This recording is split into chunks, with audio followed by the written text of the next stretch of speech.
5-minute Friday. 5-ish minute Friday. So before I move on, look at my beautiful drum.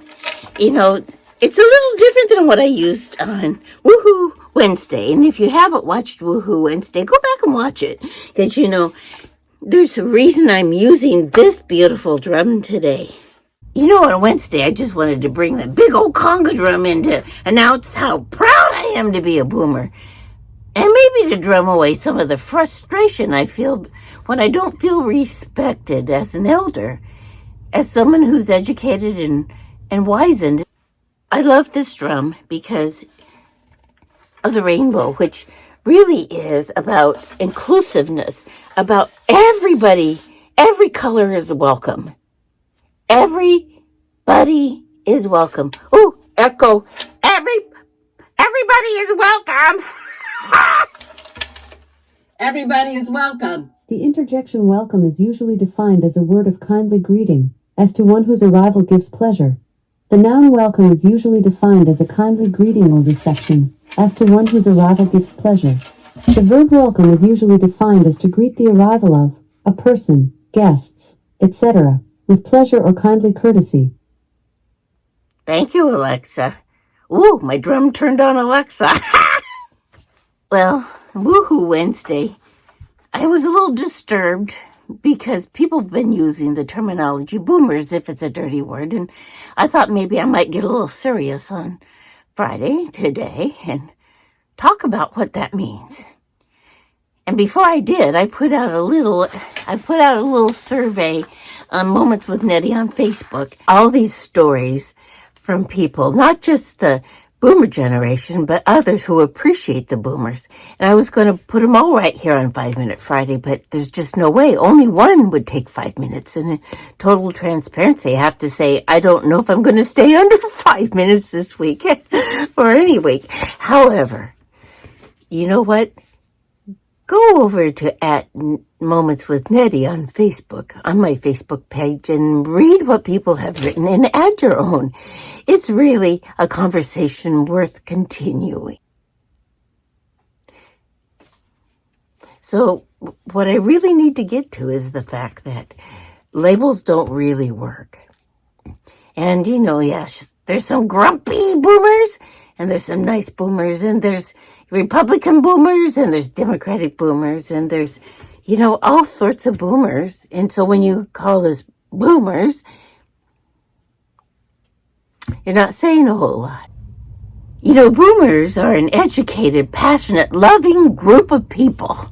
We moved through the 60s with great music, you know, that protest stuff with Bob Dylan and the Beatles. We loved the Beatles and John Denver and just all, well, you know, love, sex, and rock and roll. I said sex.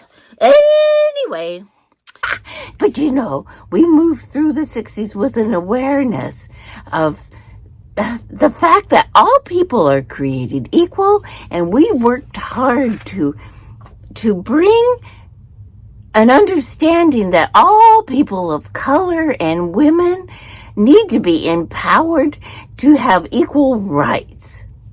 We endured assassinations and impeachments and, you know, things like marching against the war, the embargoes, and 9/11, and, you know, so many things. We endured those. We lived through those. We have knowledge of how to get through the rough times. And mostly, we really did learn from the greatest generation and the generation before them. The one right after, those who weren't living through the Depression or didn't have to serve in World War II, but were there waiting for our heroes to come home. And we learned mostly not to forget the stories, not to forget about the atrocities that happened in Germany, the Holocaust. Those stories have gone with our elders. And we want you to understand that you are the ones that take over. You are the ones that conserve energy. You're the ones that remember that we can never, never go back to the atrocities of the Holocaust We never want to be through times like that again. We have to tell the stories of the greatest generation to the next generation and the generation after that. Your grandchildren, your great-grandchildren. It's up to you to tell the stories for us now. What we need to understand is that there's so much value in one another, and that each generation has a story to tell and lessons they've learned from the generation before them. After looking at the works of some good friends from Nuns to Nuns, I'm going to put that link in the comments below. I want you to know that there's a way that we need to be talking to one another, because you know what?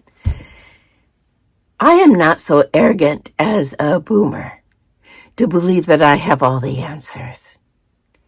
And I look at the millennials, I look at Gen X, I look at the lessons they've learned and know they have a lot to teach me. In this world where everything is so broken, and even in this time of isolation from the rest of the world because we have a coronavirus going on, take the time to figure out who you are. Figure out how you can listen to one another with love and respect. The message of being a first responder in love is critical right now. And it's up to us. No labels. Unless you want to be just called a first responder in love. That's a good label. Don't be crappy. Bad label. Be happy. Wonderful label. Be the light. Be the first responder in love. This boomer loves you.